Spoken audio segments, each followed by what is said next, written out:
একটা ব্যক্তি দখল করে আছে, সে কিন্তু ব্যক্তি লাভবান হচ্ছে, কিন্তু এই জমিটা কিন্তু প্রতিটা মানুষের, প্রতিটা জনগণের। আমি আশা করব জনগণ সেইভাবে সম্পৃক্ত হবে এবং জনগণ এইভাবে ভূমি দখলকারী, জমি দখলকারী প্রতিরোধ করে তুলবে। একজনের জমি আরেকজন দখল করতে না পারি, একজনের জমি একজন ভোগ দখল করতে না পারি, সেই বিষয়গুলো কিন্তু এই ভূমি সেবার মধ্য দিয়ে এটা বেরিয়ে আসবে। ভূমি সেবার মাধ্যমে আমরা আমাদের কৃষকদেরকে যেন, ভূমির মালিকদের যেন আগামী দিনে এই সমস্যা পড়তে না হয়, এই জন্যই আজকে আমাদের ভূমি সেবা। আমরা খেয়াল করবেন, বাংলাদেশের 41% মানুষ শুধুমাত্র ভূমির উপরে নির্ভর করে তার জীবন জীবিকা। সেক্ষেত্রে এই যে এত % মানুষ আমাদের জীবন জীবিকা নির্ভর করে, অনেকদিন হয়তো ব্যবসা করে, হয়তো এরপরে হয়তো সে চাষাবাদ করে, কিন্তু এই 41% মানুষ শুধুই ভূমির উপরে নির্ভর। কাজেই আমাদের মাননীয় প্রধানমন্ত্রী তারেক রহমান এই জন্য ভূমি সেবাটাকে জনবান্ধবে রূপান্তর করতে চায়।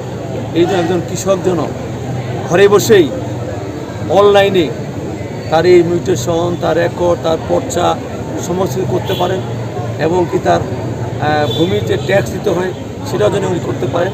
সেইগুলো বিষয়গুলোই আজকে আমরা এইখানে শুধু জনসংখ্যা নয়, আমরা কিন্তু বিভিন্ন শিক্ষা প্রতিষ্ঠানের ছাত্রছাত্রীদেরকে সম্পৃক্ত করছি। কারণ আজকের যে ছাত্র আগামী দেশের ভবিষ্যৎ। এবং আরেকটা জিনিস খেয়াল করবেন, এই ভূমির সঙ্গে কিন্তু আবার পানির সম্পর্ক আছে। অর্থাৎ আমি মনে করি ভূমি মন্ত্রণালয় এবং পানি সম্পদ মন্ত্রণালয় মুদ্রার এই পীড়ার অঙ্গী। আজকে যদি আপনি ভূমি শুকিয়ে যায় বা ভূমি যদি চাষাবাদের অযোগ্য হয়ে যায়, সেক্ষেত্রে পানির দরকার হয়।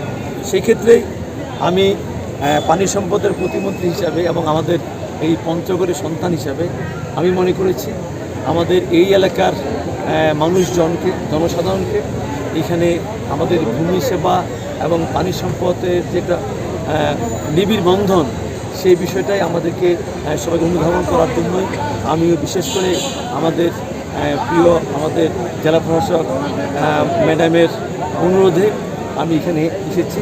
আমি শুধু বলতে চাই যে আমরা শুধু ভূমি মন্ত্রণালয়, পানি সম্পদ মন্ত্রণালয়, আমি পঞ্চগড়ের আবহাওয়ার মানুষের কাছে অনুরোধ করব, আপনারা যে কোনো প্রয়োজনে যে কোনো সমস্যায় আমাদের কাছে আসবেন, আমরা ইনশাল্লাহ আপনাদের সমস্যাগুলো আমরা সমাধান করে দেব।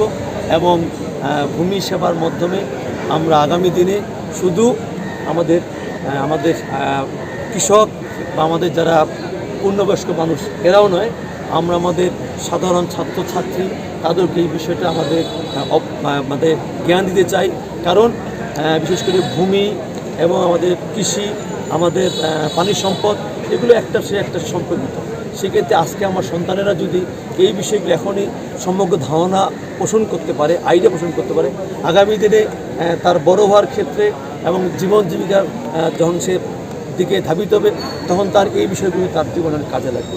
এই জন্য মাননীয় প্রধানমন্ত্রী এই ভূমি সেবা এবং ভূমি মেলার মধ্য দিয়ে আমাদের সবাইকে, এই বাংলাদেশের 20 কোটি জনসাধারণকে এখানে সম্পৃক্ত করে তাদেরকে সেইভাবে আমাদেরকে যেন আগামী দিনে আমরা যেন আর একজনের জমি আরেকজন দখল করতে না পারি, একজনের জমি একজন ভোগ দখল করতে না পারি, সেই বিষয়গুলো কিন্তু এই ভূমি সেবার মধ্য দিয়ে এটা বেরিয়ে আসবে এবং যার মধ্য দিয়ে আমরা সতর্ক হব। আগামী দিনে একটা বিষয় আসবে, দলিলদার, কাগজদার, জমিদার। আমরা এটাকে লক্ষ্য রেখেই আজকে আমাদের এই ভূমি সেবা 2026 আমি আমাদের পঞ্চগড় জেলায় এটা শুভ উদ্যোগ।